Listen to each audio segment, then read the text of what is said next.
Bom, no vídeo de hoje eu vou comentar, mostrando na sua tela, inclusive, alguns itens, né, alguns artigos da portaria 2021 do final de 2025, que vai forçar as empresas e dar, inclusive, até uma autonomia, um poder a mais aos sindicatos para fiscalizar e acompanhar o laudo de insalubridade e o laudo de periculosidade das empresas. Aí eu sei que você quer ir logo para o conteúdo desse vídeo, mas deixa eu me apresentar rapidamente se você ainda não me conhece. Meu nome é Alessandro, eu sou técnico e engenheiro de segurança do trabalho e atuo na área de SST desde 2011 e sou seu amigo consultor aqui na EDL. Se você gostar desse vídeo, peço que se inscreva no canal se ainda não for inscrito e deixe o like para ajudar o YouTube a recomendar o nosso conteúdo para mais pessoas. Agora, vamos lá para o conteúdo do vídeo. Bom, a portaria a que eu estava me referindo é essa aqui, portaria 2021, de 3 de dezembro de 2025, ou seja, bem recente, finalzinho do ano passado.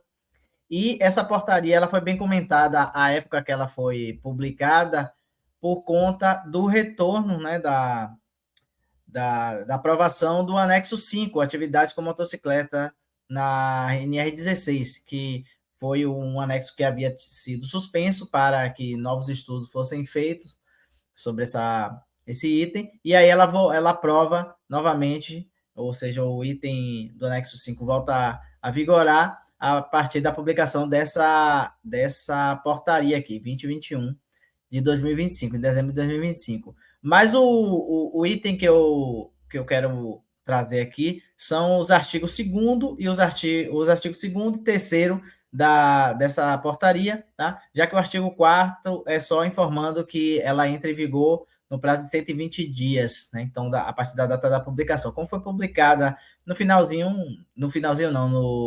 início de dezembro de 2025, então ela entra em vigor agora em abril, né? E os dois itens são esses dois itens aqui. É o artigo 2º, que ele traz que para inserir o item 15.4.1.3 na norma regulamentadora número 15, que é atividades e operações insalubres, com a seguinte redação. Aí ele traz aqui qual é a redação que é para ser inserida nesse item. O laudo caracterizador da insalubridade deve estar disponível aos trabalhadores, sindicatos das categorias profissionais e à inspeção do trabalho. E o artigo seguinte é um artigo bem similar, mas tratando da NR16. Ele traz com o artigo 3º para inserir o item 16.3.1 na norma regulamentadora número 16, atividades e operações perigosas, com a seguinte redação. E a redação está bem aqui, justamente a mesma redação anterior. O laudo caracterizador da periculosidade, só que agora inverte, periculosidade, deve estar disponível aos trabalhadores, sindicatos das categorias profissionais e à inspeção do trabalho. E logo a seguir, a norma finaliza trazendo o anexo 5, de atividades perigosas em motocicleta, a nova redação. E o que é que isso significa na prática? Parece algo simples, né? E bem óbvio, já que quando a empresa elabora um programa, por exemplo, PGR, PCMSO, elabora um laudo de insalubridade, um LTCAT, um laudo de periculosidade, esses documentos devem estar à disposição dos trabalhadores. No entanto, como a gente sabe que algumas determinações do governo anterior, né, do governo Jair Bolsonaro, tiraram um pouco de algumas prerrogativas e alguns poderes dos sindicatos, e Lula sendo um sindicalista, ele, claro, evidentemente, era comum e natural de acontecer de ele trazer novas publicações, né, fazer novos movimentos regulatórios para retornar alguns dos poderes que os sindicatos acabaram perdendo ao longo dos últimos anos aí.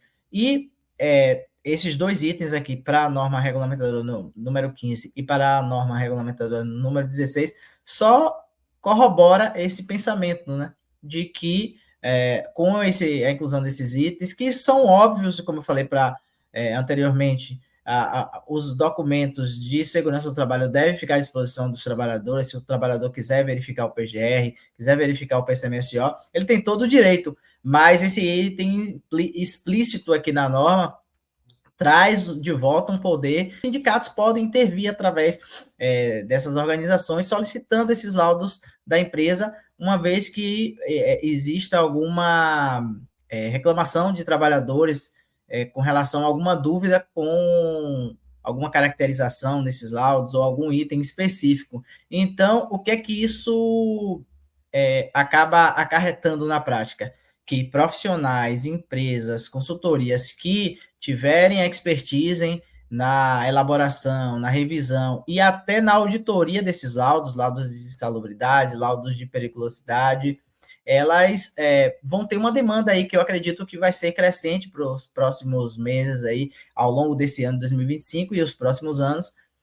Enquanto esse item tiver em vigor, acredito que vai haver uma solicitação grande dos sindicatos por as empresas apresentarem esses laudos. E aí, à medida que trabalhadores fizerem reclamações com relação a conclusões, a itens que estão meio divergentes do que acontece na empresa, ou divergentes com o entendimento da norma, ou laudos que estiverem desatualizados, ou não condizentes com a realidade que a empresa pratica, com certeza vão ser cobrados pelo sindicato esses esclarecimentos, e aí os profissionais que tiverem conhecimento, tanto em NR16 quanto em NR15, vão ser acionados e vão ter esse diferencial aí de poder atender essa demanda, tá certo? Então, é tão importante quanto a empresa elaborar um bom laudo, é também manter atualizado esse laudo, porque a gente sabe que um laudo ele é uma fotografia, um retrato daquele momento, da situação em que a análise foi realizada, seja ela qualitativa ou quantitativa, e qualquer alteração que mude esse ambiente, o laudo, evidentemente, deve ser atualizado. Então, as empresas precisam estar cientes de manter os laudos bem elaborados, bem concluídos, né, bem embasados tecnicamente e também legalmente, com os itens da norma específica, e, além disso, manter esses laudos atualizados o tempo todo, porque, com certeza, os sindicatos vão cobrar isso, vão exigir a apresentação desses documentos, uma vez que é natural que reclamações de trabalhadores ocorram. É uma demanda que eu acredito que vai ser crescente aí para a área de segurança do trabalho. Então, se você é profissional dessa ST, se tem consultoria, se presta esse tipo de serviço e tem expertise nisso, com certeza você vai ser demandado aí nos próximos meses, esse ano e nos próximos anos, com certeza, com relação a essa demanda aí de tanto de elaboração, quanto de revisão, quanto também de auditoria desses laudos. E se você é profissional que trabalha na empresa, né, como CLT, como empregado, seja um técnico, ou seja engenheiro de segurança do trabalho, você também precisa conhecer isso, você precisa auditar internamente aí o seu laudo para verificar, né, se o laudo de periculosidade, se o laudo de insalubridade está correto, está coerente, se está de acordo com os itens específicos da norma, se as conclusões estão coerentes, estão corretas e se está atualizado com a realidade a qual a empresa se encontra no momento. Então, como você viu, a partir da entrada em vigor dessa portaria, né, os sindicatos vão acabar tendo esse poder, né, de acompanhar o laudo de insalubridade e de periculosidade das empresas, e isso acabará refletindo em que as empresas que deveriam ter o laudo de insalubridade e o laudo de periculosidade atualizados e não estão com esses laudos atualizados, ou então nem possuem esses laudos, vai acabar sendo forçadas a correr atrás de resolver esse problema. Por quê? Porque o sindicato vai estar em cima, com certeza o trabalhador que se sentir prejudicado, né, ou que tiver alguma dúvida com relação ao direito de periculosidade ou insalubridade, ele vai recorrer ao sindicato e o sindicato vai poder apertar a empresa exigindo que seja apresentado esses laudos. Então, cria uma oportunidade aí para o segmento do mercado da segurança do trabalho, principalmente para quem tem expertise em elaborar laudo de periculosidade e insalubridade, quanto também cria também uma demanda por auditoria, né, desses laudos. Há empresas que já têm um laudo e às vezes surge alguma dúvida ou alguma reclamação de algum trabalhador com relação a algum ponto do laudo.